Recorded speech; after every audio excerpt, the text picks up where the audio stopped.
जी sir, अगर आप यहाँ पर देखिएगा पर्टिकुलर सॉल्यूशंस की अगर बात करें तो एफ एक्स अगर आपके पास दिया हुआ है ई के पावर एम एक्स, तो वाई पी आपके पास है 1/fd इंटू ई के पावर एम एक्स, मतलब कि ई के पावर एम एक्स बाई आ जाएगा बेसिकली एफ एम, ठीक है। और वहीं अगर आपके पास एफ एक्स दिया हुआ है ई के power M x into P X, तो वाई पी आ जाएगा 1/fd इंटू ई के power M x into P X, क्योंकि आ जाएगा आपके पास ई के power M x into 1/f of D T plus M into P X. अब आते हैं आपके तीसरे तौर पर, अगर आपके पास एफ एक्स बराबर दिया हुआ है साइन एक्स, तो वाई पी आ जाएगा 1/fd इंटू साइन एक्स, जो कि 1/f minus a square into sine x. अगर आपके पास एफ एक्स बराबर दिया हुआ है बेसिकली कॉस एक्स, तो आपके पास वाई पी आ जाएगा 1/fd इंटू कॉस एक्स, जो कि बराबर आ जाएगा 1/f of minus a square into cos x. और अगर आपके पास एफ एक्स बराबर दिया हुआ है basically x power M,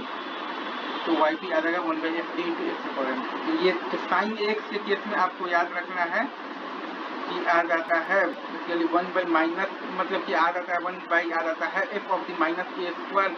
into sine x, ठीक है। और कॉस एक्स के केस में आपको याद रखना है कि आ जाता है आपके पास 1 by f of minus a square into आ जाता है कॉस एक्स। बाकी आप जानते हैं कि ई के पावर एम एक्स के केस में आपके पास आएगा ई के पावर एम एक्स बाई आ जाएगा एफ एम, और ई के power M x into b x के केस में आ जाएगा ई के power M x square into 1 by आ जाएगा f of D T plus M into b x, ठीक है। और यहाँ पर आपके पास एक्स के पावर एम के केस में आ जाएगा 1/fd into x power M.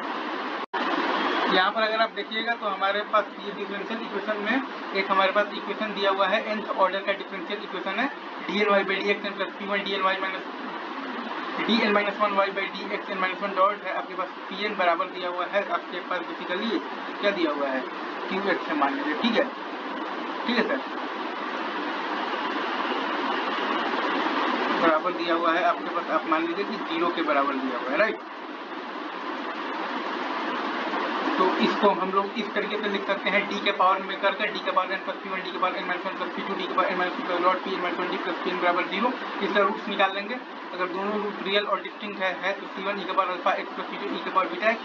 अगर रियल और इक्वल है तो सी वन प्लस सी टू एक्स ई के पावर अल्फा एक्स। अगर दो आपके पास कॉम्प्लेक्स कॉन्जुगेट रूट है alpha plus minus iota beta, तब आपके पास आएगा सी one cos beta x plus सी two sine beta x into e के पावर अल्फा एक्स। अगर दो pair of the complex conjugate आपके पास रूट है alpha plus minus iota beta और alpha plus minus iota beta, तब आपके पास आएगा सी वन प्लस सी two x into cos beta x और प्लस आएगा सी वन प्लस सी two x into sine beta x into e के पावर अल्फा एक्स। अगर आपके पास तीन रियल और अनइक्वल रूट है अल्फा बीटा का मतलब आपके पास आएगा सी वन ई के पावर अल्फा एक्स प्लस सी टू ई के power beta x plus C three e के पावर गामा एक्स। और अगर आपके पास चार रियल एंड अनइक्वल रूट है अल्फा बीटा गामा डेल्टा, तब आपके पास आएगा सी वन ई के पावर अल्फा एक्स प्लस सी टू ई के पावर बीटा एक्स